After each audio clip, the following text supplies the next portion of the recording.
ইউনুস ম্যাজিকে ধ্বংসের দ্বার প্রান্তে রয়েছে দেশের অর্থনীতি। এই অবস্থায় নতুন আতঙ্ক হয়ে এসেছে বাংলাদেশি পণ্যের আমদানি শুল্কের উপর যুক্তরাষ্ট্রের বাড়তি 35% শুল্ক আরোপের ঘোষণা।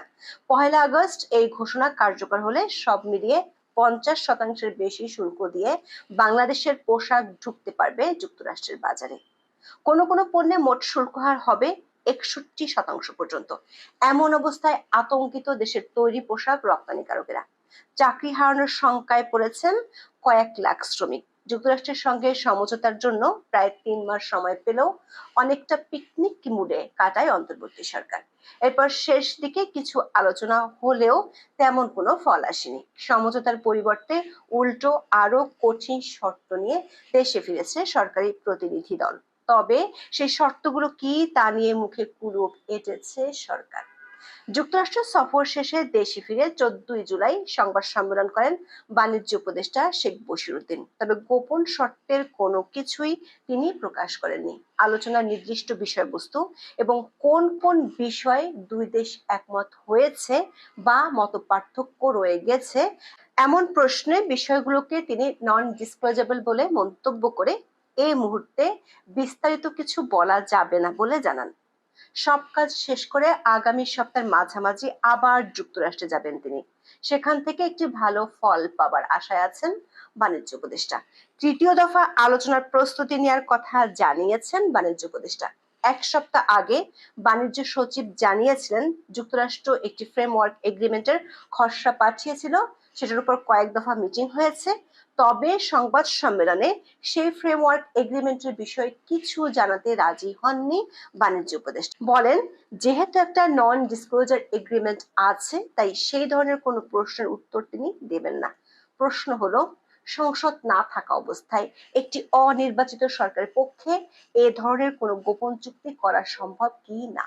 আবার ডক্টর ইউনূসের সমর্থকেরা যেখানে অতীত সরকারের বৈদেশিক সব চুক্তি প্রকাশ করার দাবি জানাচ্ছেন, সেখানে অন্তর্বর্তী সরকার একের পর এক গোপন চুক্তির পথে হাঁটছে। দর্শক, গণমাধ্যমের কাজ হলো সরকার যেটি লুকিয়ে রাখতে চায় সেটি জনসমক্ষে প্রকাশ করা।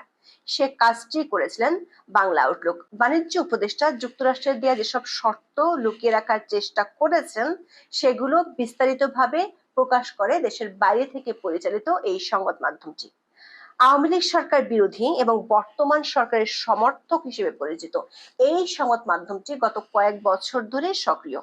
সাংবাদিক জুলকারনাইন স্যারের প্রতিবেদনটি বাংলা আউটলুকে প্রকাশ হয় 14 জুলাই। এতে তুলে ধরা হয় অন্তর্বর্তী সরকারের কাছে পাঠানো যুক্তরাষ্ট্রের গোপন চুক্তির খসড়া। দেখা যায় বাড়তি শুল্ক কমানোর বিনিময়ে শতাধিক শর্ত দিয়েছে আমেরিকা। এগুলো পূরণ করা হলে বাংলাদেশ আক্ষরিকভাবে যুক্তরাষ্ট্রের উপনিবেশ বা কলোনিতে পরিণত হবে। প্রতিবেদনে জানানো হয়, 21 পাতার চুক্তির কপিটি মোটা দাগে 6 ভাগে বিভক্ত, অর্থাৎ 6 ধরনের শতাধিক শর্ত রয়েছে চুক্তিতে। এগুলো হলো কর সংক্রান্ত, অশুল্ক বাধা সংক্রান্ত, ডিজিটাল বাণিজ্য ও প্রযুক্তি সংক্রান্ত, রুলস অফ অরিজিন সংক্রান্ত, অর্থনীতি ও জাতীয় নিরাপত্তা সংক্রান্ত এবং বাণিজ্য সংক্রান্ত শর্ত। এসব শর্তের মাধ্যমে বাংলাদেশে আমেরিকান পণ্যের রপ্তানি বৃদ্ধি যেমন নিশ্চিত করা হয়েছে, তেমনি চীনা আমদানি কমানোর স্পষ্ট নির্দেশনাও আছে। চুক্তিতে সই করলে যুক্তরাষ্ট্রের বহু আবদার বিনা প্রশ্নে মেনে নিতে হবে বাংলাদেশকে। যেসব ক্ষেত্রে বাংলাদেশে এখনো কোনো আইন নেই, সেগুলোতে অনুসরণ করতে হবে আমেরিকান আইন। ফলে দেশটির পণ্য অবাধে ঢুকতে পারবে বাংলাদেশে। যুক্তরাষ্ট্রের 6টি বাণিজ্যিক শর্তের মধ্যে আছে দেশ থেকে সামরিক সরঞ্জামের আমদানি বাড়াতে হবে এবং চীনার সামরিক পণ্য আমদানি কমাতে হবে। রাষ্ট্রীয় আকাশ পরিবহন সংস্থা বিমানের মাধ্যমে যুক্তরাষ্ট্রের বেসামরিক উড়োজাহাজ ও যন্ত্রাংশ আমদানি বাড়াতে হবে। দেশটি থেকে জ্বালানি আমদানি বৃদ্ধি এবং এলএনজি আমদানিতে দীর্ঘমেয়াদী চুক্তি করতে হবে। সামাজিক নিরাপত্তা খাতের জন্য সেখান থেকে গম আমদানি বাড়াতে হবে। সামরিক বাহিনী ও সরকারি সংস্থার জন্য আমেরিকান সয়াবিন তেল আমদানি বাড়াতে হবে। এই সয়াবিন সংরক্ষণের জন্য দেশটির কোম্পানির অংশীদারিত্বে অবকাঠামো নির্মাণ করতে হবে। এছাড়া যুক্তরাষ্ট্রের সঙ্গে চুক্তি সই করে তা বিশ্ব বাণিজ্য সংস্থাকে জানাতে হবে। অর্থনীতি ও জাতীয় নিরাপত্তা সংক্রান্ত 6টি শর্তও দিয়েছে যুক্তরাষ্ট্র। এগুলোর মধ্যে আছে জাহাজ নির্মাণ শিল্প ও শিপিং খাতের বিকাশে যুক্তরাষ্ট্রের সমানের নিয়ন্ত্রণমূলক ব্যবস্থা নিতে হবে, বন্দর, জেটি ও জাহাজের চীনের তৈরি লজিস্টিক সিস্টেম ব্যবহার নিষিদ্ধ করতে হবে, bureau of industry and security অনুমতি ছাড়া কোনো ধরনের আমেরিকান পণ্য দেশটিতে রপ্তানি করা যাবে না। যুক্তরাষ্ট্রের উৎপাদিত ও নিয়ন্ত্রিত পণ্যের আমদানি সংক্রান্ত সব কাস্টমস তথ্য দেশটিতে দিতে হবে, যাতে আমেরিকার সংস্থাগুলো লেনদেন চিহ্নিত করতে পারে। বাংলাদেশকে রপ্তানি নিয়ন্ত্রণ ব্যবস্থা গড়ে তুলতে হবে। এক্ষেত্রে আইন অমান্যকারীদের বিরুদ্ধে ফৌজদারি ব্যবস্থা নেওয়ার সুযোগ থাকবে এবং প্রযোজ্য ক্ষেত্রে এই আইন যুক্তরাষ্ট্রই প্রয়োগ করতে পারবে।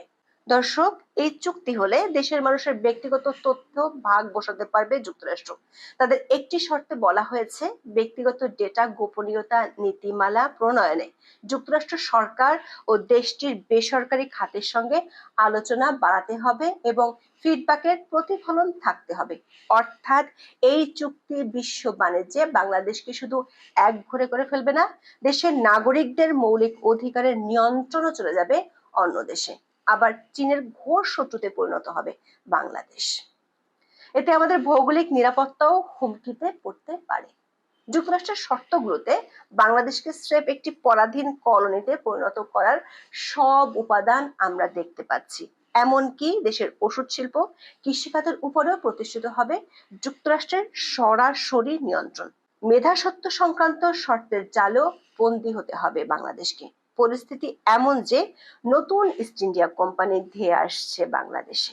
প্রশ্ন হলো, দেশ ও জাতির এই গভীর সংকটের সময় কেন যুক্তরাষ্ট্রের ভয়ঙ্কর শর্তগুলো গোপন রাখতে চাইছে সরকার? তারা নিজেদের পক্ষ থেকে বিষয়গুলো প্রকাশ করার থেকে বিরত থাকেনি, বাংলা আউটলুককে চাপ দিয়ে প্রতিবেদন সরিয়ে ফেলতে বাধ্য করেছে। তাহলে কি এর সঙ্গে বড় কোনো স্বার্থ জড়িয়ে আছে অনির্বাচিত সরকারের? চাপের মুখে প্রতিবেদন সরানোর বিষয়টি জুলকারনাইন সাইদ নিজেই জানিয়েছেন ফেসবুকে। এক পোস্টে তিনি লিখেছেন, প্রকাশিত প্রতিবেদন চাপ প্রয়োগ করে তুলে নেওয়া কখনোই সমর্থনযোগ্য নয়। তা আরো বিচলিত করে যখন গণমাধ্যমের স্বাধীনতার দাবি করে মুখে ফেনা তুলে ফেলা লোকজন ওই চাপ প্রয়োগ করে এবং একই সঙ্গে চাপের মুখে নতি স্বীকার করে। স্যার লেখেন, বাংলা আউটলুকে প্রকাশিত মার্কিন যুক্তরাষ্ট্রের রেসিপ্রোকাল ট্যারিফের উপর প্রকাশিত প্রতিবেদনটি সরিয়ে নিতে সরকারের বিভিন্ন মহল পত্রিকাটির সম্পাদকের উপর চাপ প্রয়োগ করে, যার ফলে রিপোর্টটি সরিয়ে নিতে বাধ্য হয় তারা। জনাব স্যারকে বলা হয়েছে, মার্কিন যুক্তরাষ্ট্র এই চিঠি প্রকাশ হওয়ায় বেশ রাগান্বিত এবং এতে নাকি দেশের ক্ষতি হবে।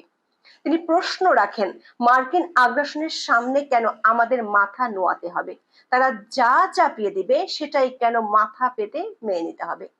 তারাই না ফ্রি স্পিচ প্রমোট করে, আর এখন তাদের প্রহসনের বিস্তারিত জনসম্মুখে প্রকাশ হয়ে যাওয়ায় কেন এত ক্ষোভ?